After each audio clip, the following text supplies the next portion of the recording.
Assalamualaikum dan hai semua. Hari ini kita akan cerita pasal kerjaya dan cita-cita. Masa kita kecil, kita ada cita-cita kita masing-masing. Ada orang mau jadi penyanyi, ada yang mau jadi penulis, ada yang mau jadi superhero. Mungkin masa kita kecil-kecil kita mau jadi superhero. Oke, kenapa perlunya cita-cita dan kerjaya nih? Cita-cita nih, bila kita ada cita-cita kan, kita akan lebih termotivasi untuk belajar sesuatu yang baru. Contohnya, cita-citaku mau jadi penulis. Tapi kalau aku tidak banyak membaca, macam mana aku mau jadi penulis? Kalau aku tidak banyak buat coba menulis dengan baik, dengan kata-kata yang puitis, macam mana aku mau jadi penulis? Begitu. Di zaman yang milenial sekarang, kemungkinan kita punya profession, keinginan, cita-cita kita tuh berubah. Keinginan murid-murid sekarang, pelajar-pelajar sekarang tuh berubah. Mungkin ada yang mau jadi YouTubers, ada juga yang mau jadi gamers, ada juga yang mau jadi ada juga yang mau jadi penyanyi. Dia berubah mengikut zaman masing-masing lah. Apa cita-cita yang masa itu populer di kalangan murid-murid atau pelajar-pelajar. Oke. Kadang-kadang cita-cita nih juga terbentuk daripada pembawaan keluarga. Contohnya, keluarga dia nih musician contohnya. Bapak dia suka main kompang contohnya. Abang dia suka main drum. Mama dia suka nyanyi. Jadi dia akan terpengaruh dengan seseorang tuh akan terpengaruh dengan upbringing family dia. Tapi tahukah kamu satu perkara yang paling penting, yang paling mempengaruhi seseorang dalam dia memilih apa cita-cita dia mau, apa kerjaya yang dia mau, adalah bila apa yang dia minat tuh bersesuaian dengan personality dia, bersesuaian dengan apa yang dia bersesuaian dengan diri dia. Bila dia kenal diri dia, personality dia macam mana, baru dia boleh tahu yang pekerjaan ini sesuai dengan aku, cita-cita ini sesuai dengan aku. Kenapa sesuai dengan aku? Sebab bila kita berada di persekitaran pekerjaan tuh, kita suka, kita rasa macam kita tidak bekerja. Kita rasa macam, bestnya sebab aku minat nih, ini hobi aku. Jadi kita tidak stres. Oke, jadi hari ini sebenarnya saya, Cikgu Syafika, ingin menceritakan tentang personality X kerjaya. Maksudnya personality apa yang bersesuaian dengan kerjaya pilihan ataupun cita-cita. Oke, jangan rasa benda ini berat. Sebenarnya dia #fun fact. Maksudnya fakta yang seronok. Sebab teori kerjaya Holland ini, walaupun namanya teori, tapi best. Sebab kita dapat tahu apa kerjaya atau apa cita-cita yang sesuai untuk kita melalui personality diri kita.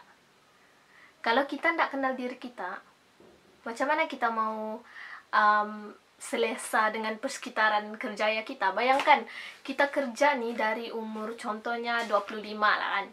25 sampai 55 tahun. Kita belajar, kita tukar-tukar environment kan. Tapi kalau kita kerja, itulah. Kecuali lah kita tukar kerja. Tapi bila environment, persekitaran pekerjaan kita tuh kita selesa, kita suka, jadi semua hal pun akan jadi mudah, lagi senang untuk kita. Oke, jadi itulah saya mau cerita, Cikgu mau cerita pasal teori kerjaya Holland. Dalam teori kerjaya Holland nih, dia ada RIASEC. Ada 6 RIASEC namanya. RIASEC. Dia ada 6 personality yang kita boleh match dengan jenis-jenis pekerjaan. Dan saya akan terangkan setiap satu personality itu. Oke, let's go. Kita mulai. Riasek. Yang pertama adalah R. R yang bermaksud realistik. Realistik nih dimana seseorang tuh adalah yang logik. Dia suka bekerja dengan objek, dengan tumbuh-tumbuhan, dengan hewan, dengan mesin, dengan peralatan. Maksudnya dia tidak suka bekerja dengan manusia. Kenapa? Sebab manusia ini susah sedikit. Manusia ini complicated. Manusia tidak simple. Jadi dia suka bekerja dengan benda-benda yang simple, yang bila dia perlu merungkai masalah, dia ada jalan sudah. A, B, C, begitu. Dan dia suka benda yang konkret, bukannya yang abstrak. Yang abstrak yang macam benda yang kita tidak boleh nampak, macam. Jadi realistik nih, seorang yang realistik juga dia ada kebolehan mechanical. Maksudnya dia suka bertukang. Dia punya tangan power lah maksudnya untuk buat segala pekerjaan yang tukang-tukang nih. Dia bukan merosakan, dia macam cerita Wreck-It Ralph, tapi yang tukang kasih, yang tukang tuh lah yang warna biru tuh. Oke. Dan sifat personality realistik nih, dia adalah lebih bersifat kelelakian, sebab banyak lelaki biasanya realistik berbanding perempuan. Tapi ada aja perempuan yang realistik juga. Oke. Antara pekerjaan dia ialah engineering, investigatif. Kedua, RI, riasek, RIASEC. I, investigatif. Investigatif nih, dia suka buat penyiasatan secara pemerhatian, sistematik, dan kreatif. Dia suka memerhati. Bukanlah memerhati yang macam creepy, yang bikin takut tuh. Dia suka memerhati persekitaran dia. Dia tengok, oh, kenapa ini? Dia suka kenapa. Yang tadi realistik, dia suka macam mana, how, bagaimana. Apa dan bagaimana, tidak kenapa. Tidak perlu kenapa. Tapi kalau investigatif, dia suka cerita pasal kenapa. Kenapa dunia ini terjadi? Kenapa awan tuh bergerak? Kenapa boleh hujan? Kenapa ada orang yang suka sama suka tapi dong bergaduh? Kenapa ada orang yang tidak boleh berbaik sama orang lain? Begitulah, dia banyak buat pemerhatian. Kenapa itu? Kenapa ini? Kenapa? Oke. Dan dia adalah seorang yang banyak berpikir. Overthinking. Dia juga overthinking sebenarnya kalau dia pandai kawal. Dan dia merupakan seorang yang yakin diri, sebab biasanya orang yang investigatif nih dia intelektual, dia pintar, dan dia suka sains dan matematik. Dia suka penyelesaian masalah. Oh, kenapa ini begini? Sebab begini. Dia suka benda-benda begitu. Dia suka cari tahu, maksudnya dia mempunyai sifat inquiry, sifat ingin tahu. Dia seorang yang critical, rational, dan dia sentiasa menyelidik perasaan dan pemikiran sendiri. Kalau dia rasa sedih, dia pikir, kenapa aku rasa sedih ya? Dia guna segala pemikiran dia untuk pikir, kenapa begini, kenapa begitu. Oke, next, RIA. Maksudnya artistik. Oh, investigatif. Dia akan contohnya dia suka kerja di makmal, sebab dia suka buat investigate kan. Ataupun dia kerja jadi detektif, atau dia kerja apa-apa yang memerlukan investigate lah, macam sains dan matematik. Oke. Biomarine contohnya. Oke. Ketiga, artistik. Artistik nih, dia seorang yang dia suka activity yang bebas. Maksudnya dia ndak akan macam, oh, jam 1 aku mesti buat gini, jam 2 aku mesti buat, jam 3 anda boleh. Dia macam, hari ini kita mau buat apa? Dia terus berpikir, oke, lepas ini aku membuat inilah. Lepas tu, tiba-tiba dia tukar plan. Nggak mau lah, aku mau buat yang ini. Dia bebas, dia nggak suka kan macam ada jadwal rigid apa semua, dia nggak suka. Dia suka fleksibel. Oke. Dan dia sukakan seni. Dia suka menghasilkan sesuatu. Artistik nih, dia suka mencipta sesuatu. Nggak kisahlah dari segi bahasa, seni, musik, drama, atau penulisan. Dia orang artistik. Dan of course lah, orang yang artistik nih dia kreatif. Dia sangat kreatif. Sebab dengan creativity dia itulah dia boleh cipta sesuatu yang bebas, yang suka hati dia lah dia mau cipta apa. Dan dia adalah seorang yang emotional, sensitif, sukar difahami, imaginatif, dan idealistik.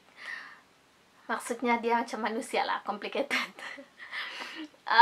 Dan manusia, dan dia lebih bersifat feminin, sebab di antara lelaki dan perempuan lebih complicated. Oke. Next. Artistik, macam biasa, dia boleh jadi penulis, dia boleh jadi pelakon, dia boleh jadi penyanyi, ataupun boleh jadi penari. Oke. Next, social, rias, riasek, social. Social adalah orang yang suka berurusan dengan orang. Oke, dia berbeza dengan realistik tadi. Realistik tadi tidak suka betul bekerja dengan orang. Tapi orang yang bersifat social, yang personality dia suka social, dia suka bekerja dengan orang. Walaupun orang complicated. Kenapa dia suka berurusan dengan orang? Sebab dia suka bagi sumbangan. Contohnya, dia suka merawat, menolong, melatih, tunjuk ajar, bimbingan, counseling. Jadi pekerjaan-pekerjaan yang menyumbang ke arah itu, ke arah kemanusiaan nih adalah cikgu, dokter, nurse. Dan orang-orang yang suka social nih, dia adalah orang yang celik akal. Kenapa celik akal? Sebab dia kuat, dia tahu macam mana mau selesai masalah. Itulah dia suka bekerja dengan orang. Dia tak kisah complicated. Sebab dia pandai. Dia cepat. Macam orang tuh cerita sama masalah dia gini. Terus dia terfikir, oh dia boleh buat gini nih. Maksudnya otak dia tuh cekap. Laju. Dan dia seorang yang peramah, murah hati. Sebab dia suka tolong orang. Bukan semua orang suka tolong orang. Ada orang yang rasa macam halaku, hal kau. Jadi itulah mungkin sebab dia kurang personality social. Dan dia suka bekerja sama, dia adventurous. Contohnya dia boleh jadi apa tuh nama dia, volunteer, pergi tolong masyarakat di Syria contohnya. Dia memahami, bersemangat, dan suka mengambil risiko. Oke, next. Oke, ada 2 huruf lagi, I dengan C. I ini bermaksud enterprising. Enterprising ini ada kena-mengena dengan entrepreneur. Maksudnya dia ada kena-mengena dengan perniagaan lah. Antara ciri-ciri enterprising nih, dia mempunyai kepimpinan yang tinggi, kemahiran memimpin yang tinggi, dia suka menonjol, dia suka berada di center of attention. Maksudnya dia tidak malu, dia yakin diri, dia suka mengambil risiko, optimistik, bertenaga nih maksudnya dia hype, dia senang. Atau dia suka bersosial dengan orang, buat networking, maksudnya kenal ramai orang. Dia berkuasa, berpengaruh, dan pandai memujuk. Jadi antara pekerjaan yang bersesuaian dengan enterprising nih adalah pegawai bank, perniaga, businesswoman, businessman, agen hartanah yang jual rumah gitu, pengurus tadbir, eksekutif. Itulah antaranya yang orang yang pandai memujuk. Kita senang temakan pujuk rayu di orang. Contohnya, oh belilah ini, ini bagus nih, gini. Even benda tuh, contoh benda tuh tidak relevan pun kan, tapi bila dia orang cakap, sebab dia orang pandai pujuk, kita termakan, kita oh aku patut beli nih. Oke. Terakhir sekali, conventional. Conventional nih macam nama dia, maksudnya dia old school. Dia suka benda-benda lama. Maksudnya dia suka activity yang teratur, kerja yang sistematik, data, record, atau file. Yang berkaitan dengan data, record, atau file. Dia seorang yang bersungguh-sungguh, dan dia percaya kalau dia kerja keras, dia akan berjaya. Dia seorang yang cekap, kemas, berpendirian teguh, agak rigid. Rigid maksudnya dia tidak fleksibel. Dia kalau dia buat plan E lah. Kalau hitam lah, kalau putih lah. Gitu. Dia tidak consider plan lain. Dia tidak akan kompromi lah. Kalau dia mau itulah. Oke. Dan dia hidup berdisiplin dan praktikal.